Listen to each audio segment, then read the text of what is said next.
Assalamualaikum. Perkenalkan, kami dari kelompok 2 akan menjelaskan tentang sistem operasional perbankan syariah. Sebelum kita ke materi, kita kenalan dulu yuk sama anggota dari kelompok ini. Yang pertama ada Akbar Haburhan dengan NIM 1905520182. Lalu yang kedua ada Stefani Sri Putri Aliyuk dengan NIM 1905520180. Dan yang ketiga adalah Fadzila Isnaini dengan NIM 1905520185. Dan dengan saya sendiri, Belinda Putri Astiawan dengan NIM 1905520189. Jadi sebelum kita ke pokok pembahasan sistem operasional perbankan syariah, kita harus mengerti apa sih fungsi dari bank syariah tersebut. Bisa dilihat ada 4 fungsi. Yang pertama ada fungsi manajer investasi. Maksudnya di sini adalah bank yang mengatur dalam penyaluran dana dari sohibul mal atau pemilik dana kepada masyarakat atau orang yang membutuhkan, yang nantinya akan mendapatkan keuntungan yang dibagi hasil antara pemilik dana dan bank syariah. Namanya bunga, karena bunga itu adalah riba. Dan di bank syariah itu adanya hanya bagi hasil, karena bagi hasil itu sama-sama menguntungkan, tidak ada yang dirugikan. Yang kedua adalah fungsi investor.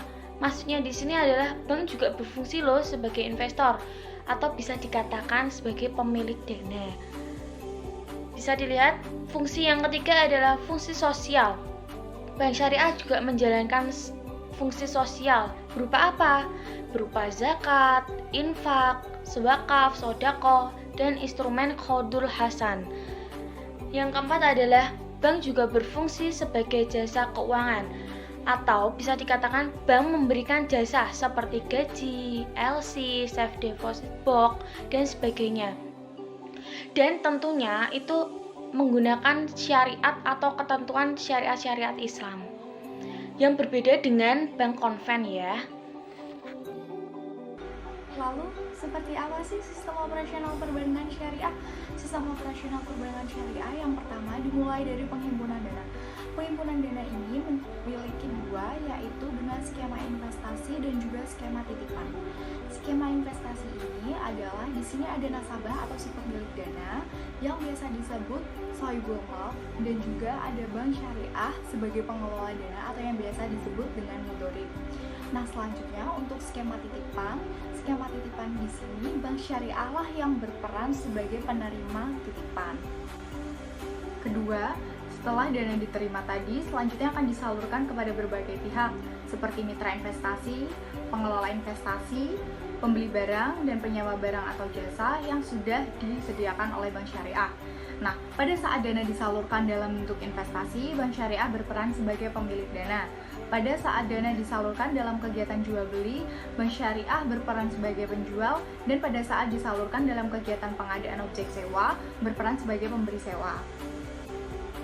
Nah, ketiga, dari hasil penyaluran dana tadi nih, bank syariah selanjutnya akan menerima pendapatan berupa bagi hasil dari investasi, margin dari jual beli, dan fee dari sewa, dan berbagai jenis pendapatan yang diperoleh dari instrumen penyaluran dana lain yang diperbolehkan.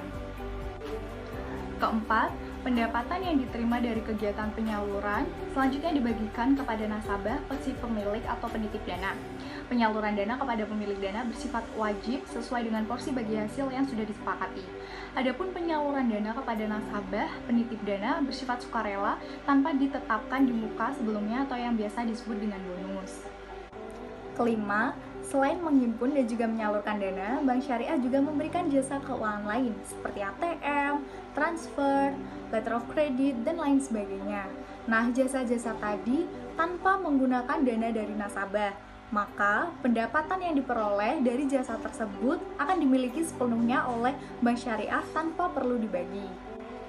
Nah, kalian semua masih ingat kan di sistem operasional perbankan syariah yang pertama tadi adalah penghimpunan dana? Nah, di sini penghimpunan dana dibagi lagi atau dapat dilakukan dengan dua prinsip, yaitu dengan prinsip wadiah dan juga dengan prinsip mudharabah. Yang pertama ada wadiah. Wadiah ini berarti titipan dari satu pihak ke pihak lain, baik individu maupun badan hukum, yang harus dijaga dan dikembalikan oleh yang penerima titipan kapanpun si penitip menghendaki. Nah, wadiah ini dibagi lagi menjadi dua. Yang pertama ada wadiah al-dhamanah. Wadiah al-dhamanah adalah titipan yang selama belum dikembalikan kepada penitip dapat dimanfaatkan oleh penerima titipan. Dan apabila dari hasil pemanfaatan tersebut diperoleh keuntungan, maka seluruhnya menjadi hak penerima titipan. Penghimpunan dana dengan prinsip mudharabah.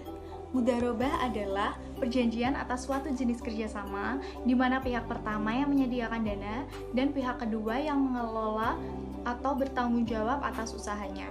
Nah, keuntungan hasil usaha akan dibagikan sesuai dengan nisbah bagi hasil yang sudah disepakati bersama sejak awal. Akan tetapi, jika terjadi kerugian, sohibul mal atau si pemilik dana akan kehilangan sebagian imbalan dari hasil kerjanya selama proyek berlangsung. Yang pertama ada mudharabah mutlaqah. Mudharabah mutlaqah adalah mudharabah yang memberi kuasa kepada mudharib secara penuh untuk menjalankan usahanya tanpa batasan apapun yang berkaitan dengan usaha tersebut. Batasan-batasan yang dimaksud seperti jenis usaha, tempat, pemasok, dan juga konsumen dari usaha tersebut. Mudharabah mutlaqah ini juga biasa disebut dengan investasi tidak terikat. Selanjutnya ada mudharabah muqayyadah, yaitu sohibul mal memberi batasan kepada mudharib dalam pengelolaan dana berupa jenis usaha, tempat, pemasok, maupun konsumen. Nah, mudharabah muqayyadah ini biasa disebut juga dengan investasi terikat. Assalamualaikum warahmatullahi wabarakatuh. Saya Akhtar Burhan. Saya akan menjelaskan mengenai produk penyaluran dana. Yang pertama adalah pembagian modal kerja yang memiliki dua akad syariah. Yang pertama adalah mudharabah sama musyarakah. Untuk mudharabah sendiri adalah bentuk kerja sama antara dua atau lebih pihak di mana pemilik modal dengan suatu perjanjian di awal. Kalau musyarakah adalah bentuk pembiayaan dengan skema bagi hasil atau syirkah di mana bank menempatkan dana sebagai modal untuk usaha nasabah dan selanjutnya bank dan nasabah akan melakukan bagi hasil atas usaha sesuai nisbah yang disepakati pada jangka waktu tertentu. Selanjutnya adalah pembiayaan proyek. Pembiayaan proyek memiliki dua akad syariah juga, sama seperti yang pertama yaitu akadnya mudharabah sama musyarakah. Yang ketiga adalah pengadaan barang investasi atau jual beli barang, yaitu menggunakan satu akad aja yaitu murabahah.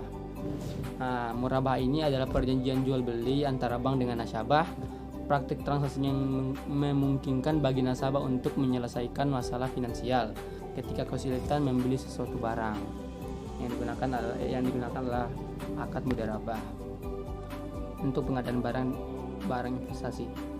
Yang selanjutnya adalah produksi agribisnis atau sejenis, yaitu yang menggunakan dua akad. Yang pertama akad salam sama salam paralel.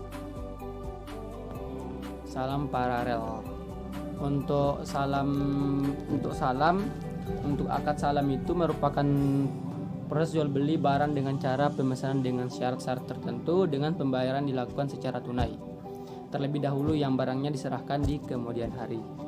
Untuk salam paralel itu merupakan jual beli, akad yang merupakan jual beli barang yang melibatkan dua transaksi salam. Dalam hal ini, transaksi salam pertama dilakukan di antara nasabah dengan bank, sedangkan transaksi yang salam yang kedua dilakukan antara bank dengan petani atau pemasoknya. Selanjutnya adalah manufaktur dan konstruksi yang menggunakan dua akad yaitu istihna sama istina paralel. Untuk istihna adalah akad jual beli dalam bentuk pemesanan pembuatan barang tertentu dengan kriteria dan persyaratan tertentu yang disepakati antara pemesan, yaitu pembeli atau mustahni dan penjual atau pembuat atau syani. Yang kedua adalah istina paralel. Istina paralel adalah suatu bentuk akad istina antara pemesan yaitu pembeli atau mustahni tadi dengan penjual atau pembuat yang nama sani. Kemudian untuk memenuhi kewajiban kepada mustahni, penjual memerlukan pihak lain sebagai syani. Untuk yang penyertaan menggunakan akad musyarakah yang menggunakan satu akad saja yang sudah saya jelaskan tadi musyarakah ya tadi. Yang selanjutnya adalah letter of credit export, yaitu pembiayaan ekspor, yang menggunakan 3 akad, yaitu mudharabah, musyarakah, dan murabahah yang sudah saya jelaskan tadi. Kita selanjutnya yaitu letter of credit import yang menggunakan murabahah, salam, dan mudharabah, menggunakan 3 akad ya. Selanjutnya adalah surat berharga atau obligasi yang menggunakan 2 akad. Yang pertama mudharabah dan ijarah. Mudharabah sudah saya jelaskan, saya akan menjelaskan mengenai ijarah. Ijarah itu adalah istilah dalam fikih, ilmu tentang hukum Islam, dan praktiknya dapat dijumpai dalam sektor perbankan keuangan Islam. Misalnya, contoh, seseorang meminjamkan sepeda motornya ke bank untuk mendapatkan pinjaman. Hak guna sepeda motor tersebut berpindah ke bank namun tidak atas kepemilikannya. Setelah nasabah melunaskan pinjamannya, maka hak guna sepeda motor tersebut kembali ke nasabah. Kembalilah ke nasabah.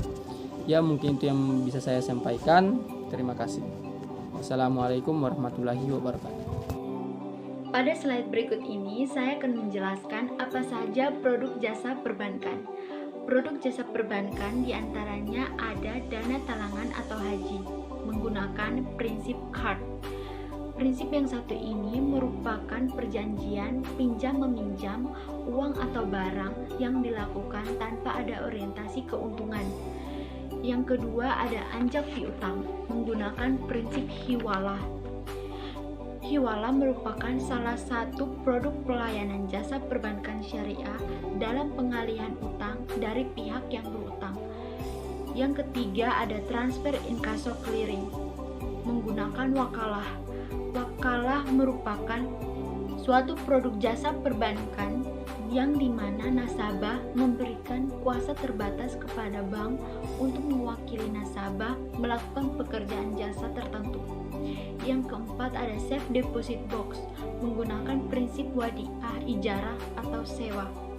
Prinsip ijarah merupakan akad pemindahan hak guna barang atau jasa dengan pembayaran upah sewa tanpa diikuti dengan pemindahan kepemilikan. Produk jasa perbankan berikutnya ada penukaran falas menggunakan prinsip SARF. SARF adalah layanan jasa perbankan jual beli valuta asing. Kemudian ada gadai menggunakan prinsip RAN. RAN adalah menahan salah satu harta milik si peminjam sebagai jaminan atas pinjaman yang diterimanya. Kemudian ada payroll menggunakan wakalah ujrah. Wakalah ujrah adalah akad wakalah yang disertai dengan imbalan berupa ujrah atau fee. Dan yang terakhir ada bank garansi menggunakan prinsip kafalah. Prinsip syariah ini sebagai dasar layanan bank garansi, yaitu penjaminan pembayaran atas suatu kewajiban pembayaran. Gimana, udah ngerti belum sistem operasional perbankan syariah? Harusnya udah ngerti, kalau kalian nggak skip-skip. Sekian ya presentasi dari kelompok kami. Maaf apabila masih banyak kekurangan dari kelompok kami. Terima kasih dan assalamualaikum warahmatullahi wabarakatuh. Positions for you, kitchen and I'm in the bedroom.